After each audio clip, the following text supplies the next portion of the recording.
Reality show কিভাবে প্রস্তুত করা হয়, একটা স্টোরি টেলিং করতে হয়। অ্যাঙ্কার পার্টের যে স্ক্রিপ্ট সেটা সব থেকে বেশি ইম্পর্টেন্ট। প্রথম দিন এসেই সে বুঝতে পারবে না যে তার ক্যামেরার লুক কোনটা। পার্টিসিপেন্ট যারা রয়েছে তাদের থেকে তাদের জীবন কাহিনী শুনতে হবে। স্ক্রিপ্ট অনুযায়ী কিন্তু অ্যাঙ্কারকে চলতে হয়। অডিয়েন্স যারা রয়েছে তাদের সাথে কানেক্ট করতে হয়। লোককে এমন কিছু বলতে হবে যেন লোকে আবার পরের দিন ঠিক রাত 9টার সময় সেই চ্যানেলটা খুলে বসে যায়। আমাদের যেটা সব থেকে গুরুত্বপূর্ণ, যেটা এই মুহূর্তে টেলিভিশনে খুব জনপ্রিয়তা বৃদ্ধি পেয়েছে ইদানিং, সেটা হচ্ছে রিয়েলিটি শো।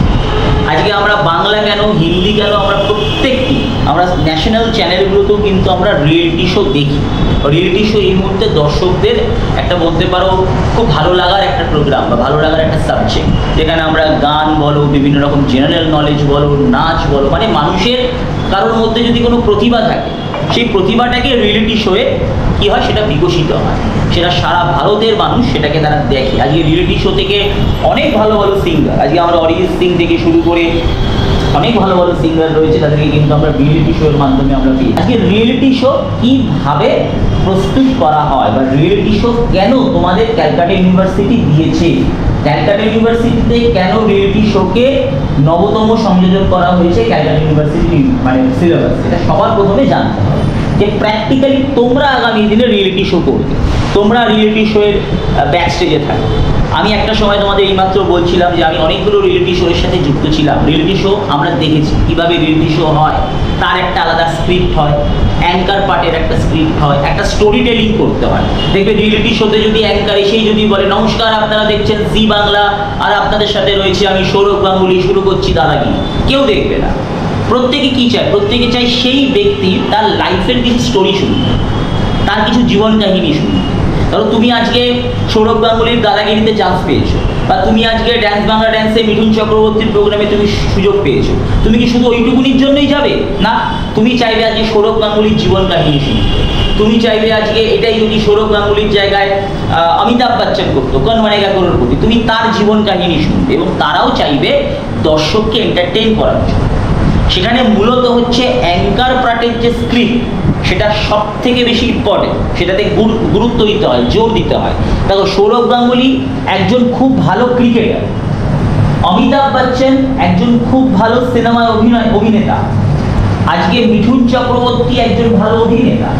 আজকে এই ব্যক্তিত্বরা যখন একটা তাদের ফিল্ড থেকে সরে এসে তিনি যখন অ্যাঙ্কারিং করছে, তাহলে জেনে রাখবেন তিনি বসে তো স্ক্রিপ্ট লিখছে না, এই স্ক্রিপ্টটা কোনো টিম তাকে তৈরি করছে, ডিরেক্টোরিয়াল টিম তৈরি করে দিচ্ছে। তা সে প্রথম দিন এসেই সে বুঝতে পারবে না যে তার ক্যামেরার লুক কোনটা, তাকে ডান দিকের ক্যামেরা না সোজা ক্যামেরা না বাঁ দিকের ক্যামেরা কোন ক্যামেরায় চালাতে হবে। তার কারণ যে মূলত যে ফিকশন যে এই আমরা যে রিয়েলিটি শোগুলো দেখি সেখানে একাধিক মাল্টিপলস ক্যামেরা থাকে, সেখানে 5টা 6টা 7টা 10টা 12টা ক্যামেরা, এবং তাকে বুঝতে হয় যে তার কোন ক্যামেরা, তাকে কোন ক্যামেরার দিকে তাকিয়ে কথা বলতে হবে, তাকে কোন প্রোফাইলে ব্রেক নিতে হবে, তার স্ক্রিপ্ট কী হবে। সে টক ব্যাগে যেটা শুনছে পিসিআর থেকে, দেখবে কানে লাগানো থাকে টক ব্যাগে যেটা শুনছে সেই অনুযায়ী তাকে প্রশ্ন থ্রো করতে হবে। যে পার্টিসিপেন্ট যারা রয়েছে তাদের থেকে তাদের জীবন কাহিনী শুনতে হবে এবং তাদেরকে সেই প্রোগ্রামের সাথে মানুষকে কানেক্ট করতে হবে। এটাকে বলে হচ্ছে হুক করা, পাবলিককে হুক করা, নাহলে তো লোকে প্রোগ্রামটা দেখবে না। কোন বনেগা করোড়পতিতে যদি শুধু অমিতাভ বচ্চন প্রশ্ন করে যায়, উত্তর দিকে একজন উত্তর দিয়ে যায়, তাহলে তো প্রোগ্রামটা জমবে না।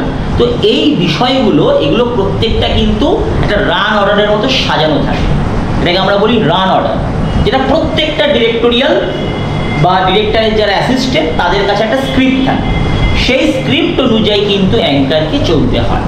এই স্ক্রিপ্টটা যারা তৈরি করে তারা হচ্ছে প্রি প্রোডাকশনের আন্ডারে থাকে, তাদেরকে এটা সেট করতে হয়, তাদেরকে যারা অডিয়েন্স যারা রয়েছে তাদের সাথে কানেক্ট করতে হয়, যারা গেস্ট এসছে যাদেরকে প্রশ্ন করবে তাদের সাথে কানেক্ট করতে হয়, কী ধরনের প্রশ্ন থাকবে, শুধু কি একঘেয়েমি প্রশ্ন করবে তা নয়, সেখানে এন্টারটেনমেন্ট কতটা থাকবে, সেখানে কতক্ষণ ধরে প্রোগ্রামটা ব্রেক চলবে, ব্রেকের পর কীভাবে ফিরতে হবে, ক্লোজিং কি থাকবে, পরের দিনের প্রোগ্রামের জন্য লোককে এমন কিছু বলতে হবে যেন লোকে আবার পরের দিন ঠিক রাত 9টার সময় সেই চ্যানেলটা খুলে বসে যায়।